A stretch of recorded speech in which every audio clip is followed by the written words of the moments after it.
Hello, and welcome once again to Midweek Encouragement. I am Ronald Rice, your host tonight, and I am the senior pastor of the Pentecostals of Salt Lake. It's great to have you with us tonight. Thank you for coming. Come join us some Sunday morning at 11, Thursday night at 7. I'd love to have you join us for Bible study, for our regular service time, teaching, preaching, singing, all the wonderful things that come with the time that we have together to focus on Jesus. Thank you for coming tonight and joining in this very special time where we're trying to look at Jesus the way he was intended to be seen in the Gospels. We're going to jump right in here tonight and continue in our current series of study called Fragments. And I appreciate it so much. Get your note paper, your pens, tablets, phones, whatever you take notes on. Get that out and ready. Take some notes. If you need to message me with any questions, love to have your questions. My email is pastorrice@msn.com. That's with 2 R's in the middle. So shoot me an email or text me or whatever. Get a hold of me, and I would love to answer your questions. We love questions. I ask questions. I encourage questions. We want to know what the Word of God teaches in context and be able to discern exactly what the Lord is telling us. Last time, we ended talking a little bit about John. We'd go into the book of John for a little extra information. Talked a little bit about the book of John and the fact that it is different than the other three in many ways. There's information the other Gospels don't include. There's stories the other Gospels don't include. And the fact that John is really more about preaching epic sermons than he is about trying to record some sort of biographical, detailed information about Jesus. He's telling us a bigger story, and it's great. I love John. John tells us that Jesus gave the command to gather up the fragments. If you remember, we're talking about these 5,000 men plus women and children. There's 20,000 plus people here. How all of them were fed with 5 loaves, 2 fish. And you can get the archived version from last week and get the details there.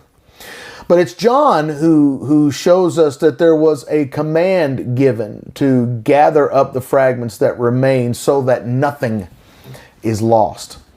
And I feel like I could preach about that, and having nothing lost. It is a tremendous thought. Jesus has his 12. The 12 gathered 12 baskets of fragments that remained after everyone had been filled. They had eaten until they were full. It's as if Jesus is saying to them, gentlemen, I want you to understand what your ministry is all about. You're going to be giving God whatever you have, and it's going to go far and wide. And the most important part is not where people are healed. It's not where miracles are taking place. The most important part is the follow-up. It's what happens afterwards. So please understand with me. Our ministry is not to just go and see what God will do, but rather it is to follow up and gather up the broken fragments. There are a lot of broken people around us. There are people who can come and be delivered. There are people who can be healed. We've seen these things. We know these things to be true. And it's great. There's no problem with any of that. God still heals and delivers even today. But that is not really what we are here for. Now, we love it, and human nature loves the sensational nature of those kind of things. And some kind of have this wrong because miracles, signs, and wonders really become a bit of a show. And then there's, in this case, multitudes eating from just a very little bit. But fragments are still scattered everywhere. But Jesus took the time to gather up the leftovers And we have to understand, and we have to believe that there is a reason that this is recorded and given to us in the Gospel of John. Let's go just a little deeper here. God uses leftovers. The reason Jesus said to gather up the fragments, he said, is so that nothing is lost. It's our ministry as disciples of Jesus to gather broken pieces. And I am absolutely certain that God can do more with what is broken than any of us could do with what is unbroken and whole. The idea of brokenness goes all the way back to the beginning, where we started the story anyway. Why did they end up feeding this great crowd who had gathered here? Well, they fed them because Jesus was moved with compassion for them. They seemed to him like sheep with no shepherd. They were lost and had no guidance. So we too must have compassion for the fragments, the broken people. Do you think the 12 there with Jesus got it? I think they did. I think they did. They came back with 12 baskets of fragments. They understood that their calling was to go and gather fragments. Their calling was to gather and make sure that none are lost. And this is what it means to be a disciple.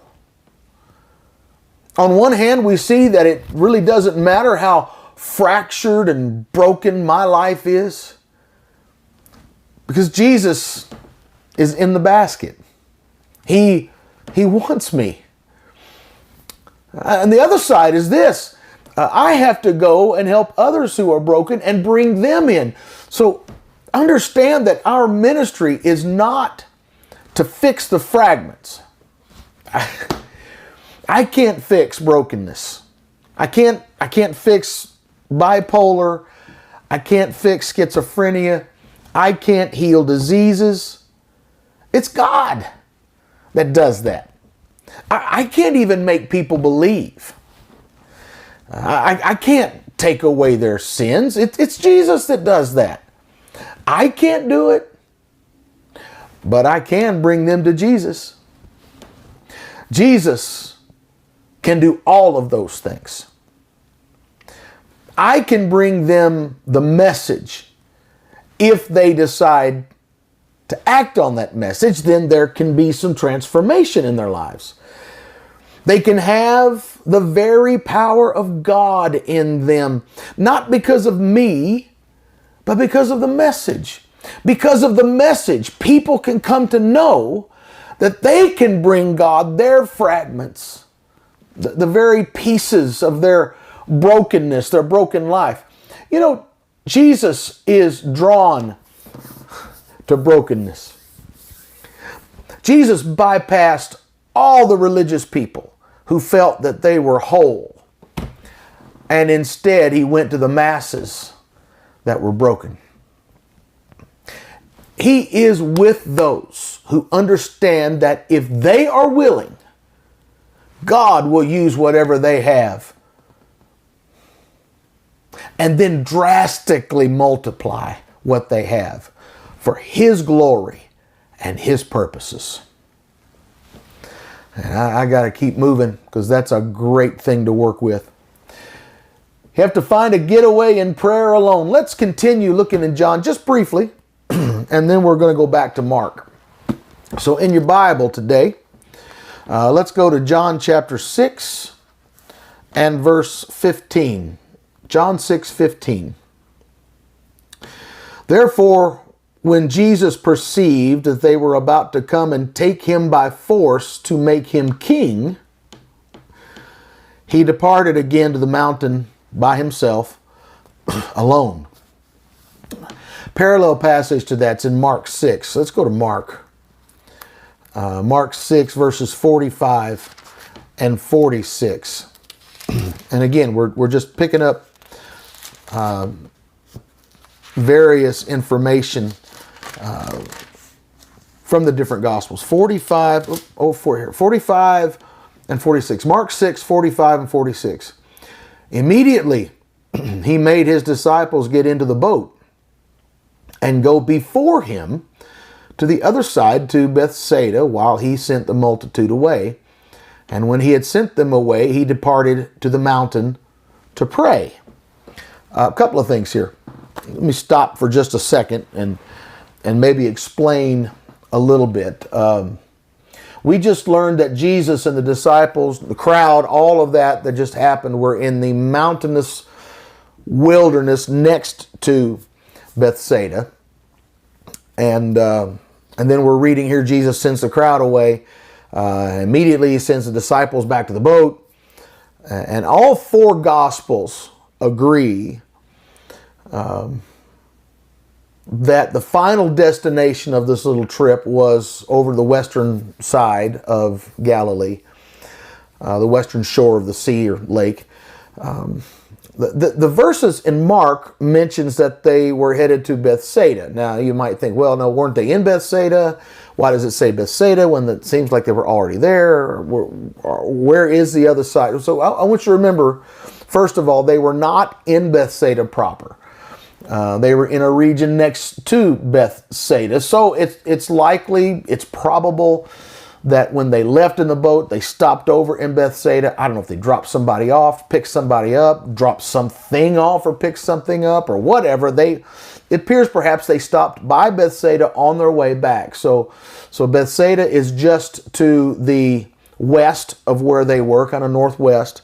And then they hit that and then they travel west in the boat. The important part that I want to point out is that after all of this time in ministry, Jesus once again went away to pray. He went away, he got alone, and he did so to pray. We all need a regular time to pray. Prayer needs to be our regular getaway. Occasionally, you're going to need to get away from others, and you need to spend some time alone with the Lord. When you are a sold-out disciple, you're going to find yourself in need of time alone spent in prayer. This is also in keeping with the teaching that Jesus gives us when he said, when you pray, don't pray standing out in public. Go rather to the inner room, the closet, as some translations put it, the inner private room. Now, is that the only place you can pray? Well, obviously not, since Jesus prayed in other places. In this case, he went to a solitary place. Of course, there's no building there.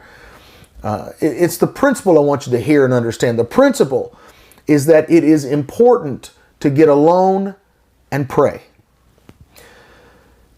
There's some people who find it easy to pray in church, maybe even with a group of people.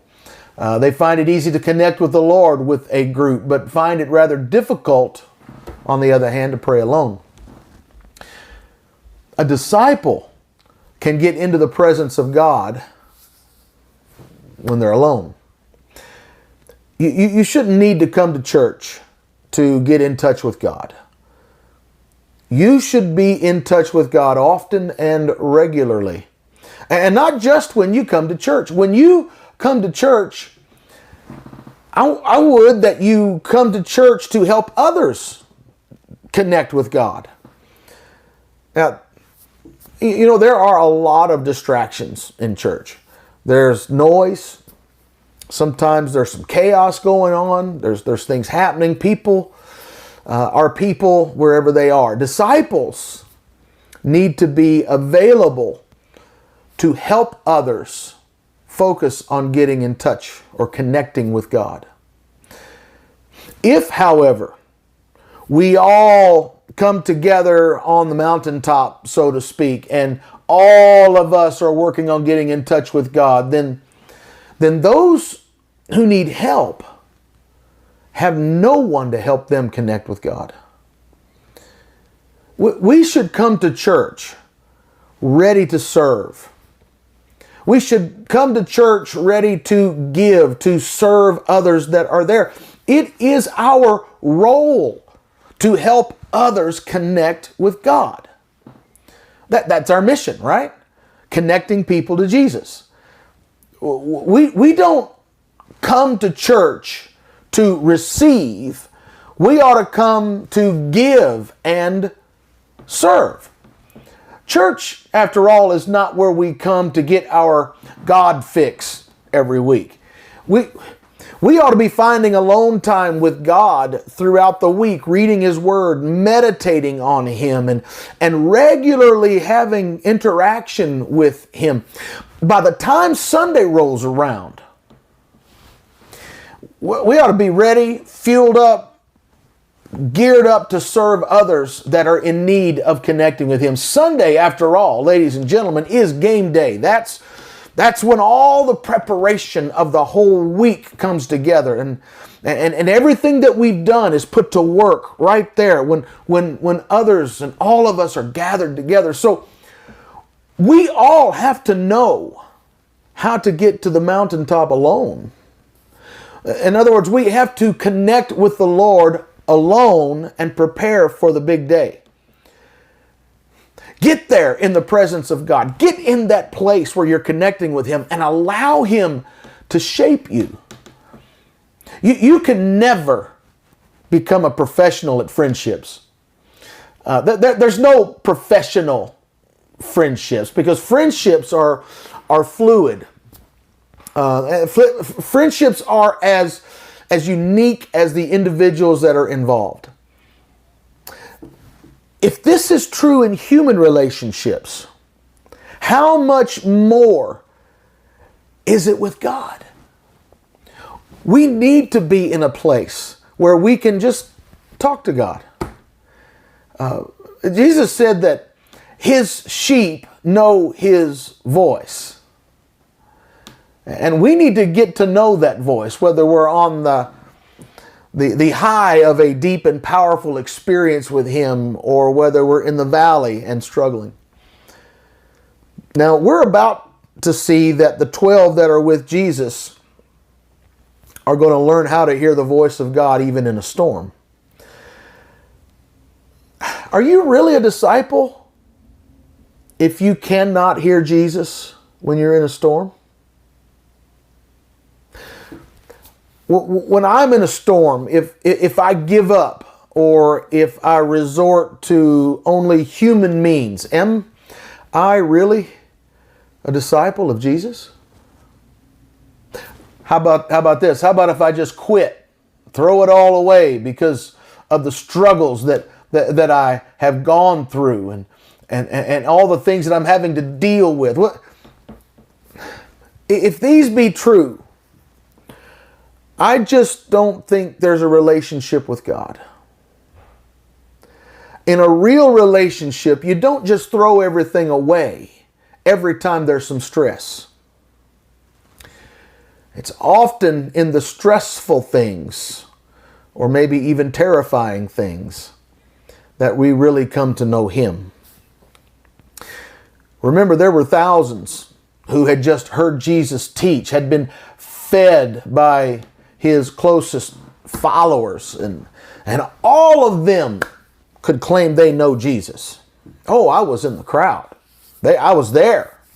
I saw His works. I saw Him breaking the bread and passing the fish and the bread to the 12. And we heard His words. We ate of the bread and the fish.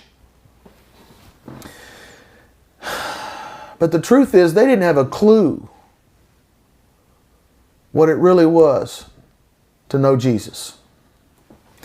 Now, we see this happening over and over. People walk up to Jesus and say, I want to be your disciple. And Jesus tells them in so many words, you don't have a clue. Your relationship with Jesus has to be authentic. It has to be real.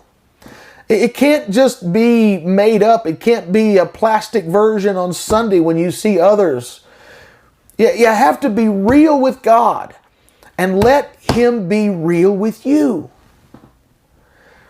You have to go to Him and there find your answers. This is why His written word is so important. And why it's so important that you read it regularly.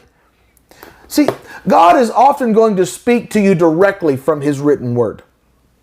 You can't just depend on or go by your emotions or the feelings or the goosebumps or whatever. You can't just determine the voice of God by how you feel in a particular moment. You've heard me say this, emotions are going to lie to you.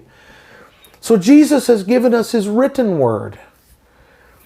And your answers are often found in His written word. Now, His word is solid.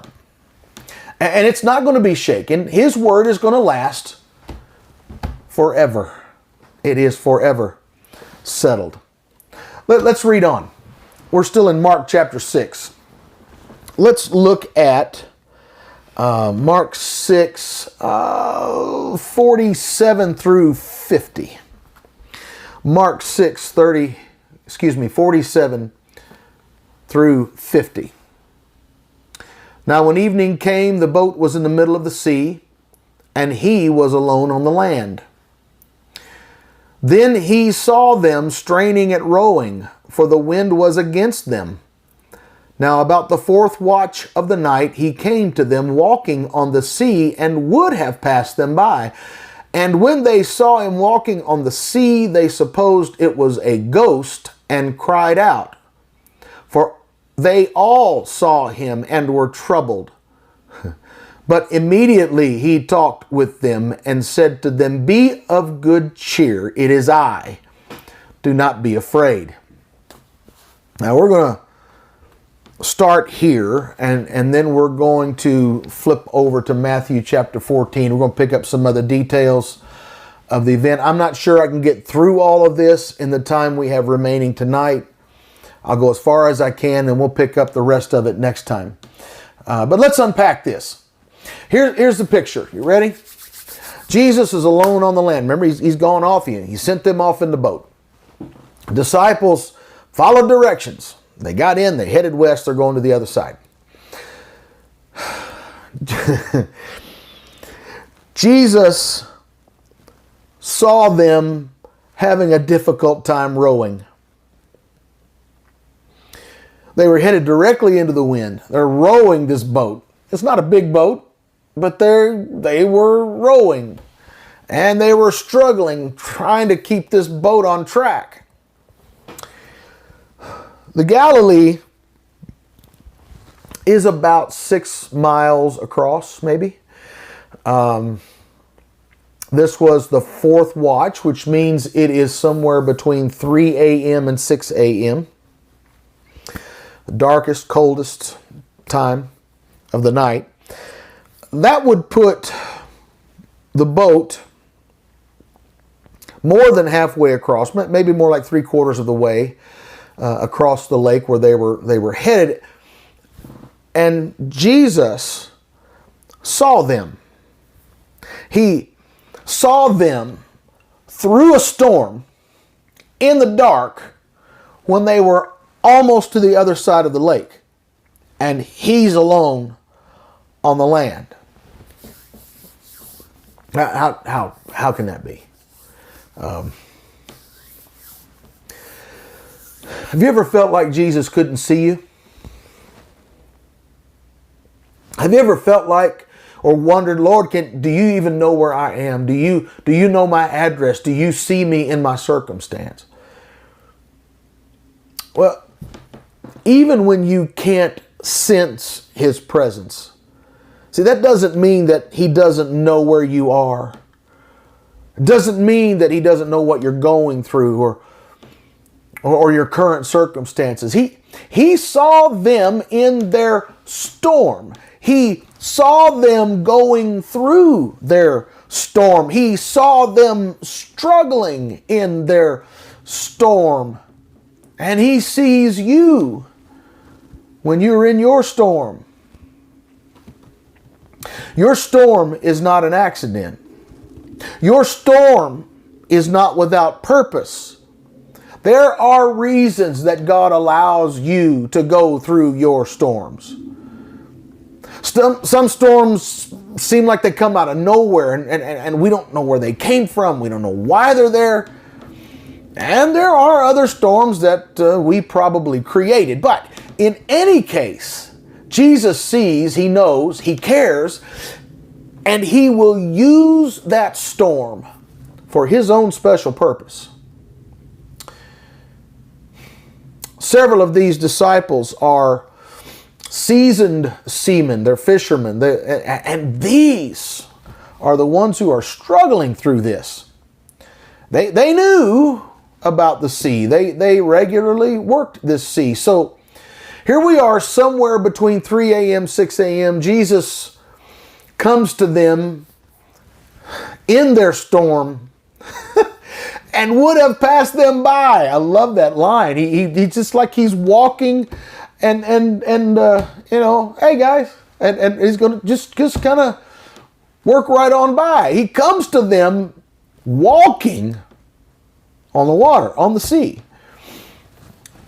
You know, the Old Testament declares that Jehovah alone, Almighty God of the Old Testament alone, treads on the waves of the sea. That's Job 9 and 8 if you want to reference it. And here is Jesus walking on the waves of the Galilee. He is in many ways revealing His identity through these actions. Much of this story reveals His true identity. He fed a multitude with bread that had no known source in the wilderness. They only started with a little bit, and they fed 20,000 or so people and had more afterwards than they started with. Here He's walking on the water, and it was as if He was going to go right by them. He just kind of walking right along. Of course, they see Him, but they thought it was a ghost. You know, sometimes you can get so beside yourself in a storm. Things are so bad that when God does show up, you don't recognize Him. Can I encourage you tonight, don't lose sight of Jesus. He's watching you.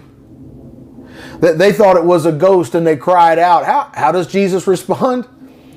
Well, we'll pick that up next time because I am rapidly running out of time here and I don't want to get too close on time and have to stop everything.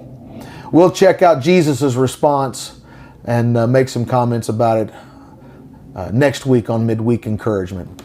Thank you so much for joining tonight. It is a pleasure, as always, to be with you this way. You can read the story for yourself and see what's happening, and maybe you can think to yourself about some of the things that may have been going on there with His response.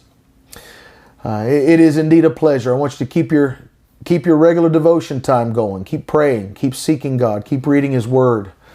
Seek to know Him and to be closer to Him on a regular basis. This really is about relationship. It really is about relationship. In the meanwhile, I want you to come join us next week, same time, same place, for Midweek Encouragement every week, Wednesday, 7:30. Come and be a part of it, or whenever you happen to grab hold of this particular video. Enjoy it. Watch it over and over if you need to. Thank you so much. In the meanwhile, I'd like for you to make sure that you're loving God first and foremost. Love your neighbor as yourself. Fast, pray, give generously. Now, you go and make a disciple.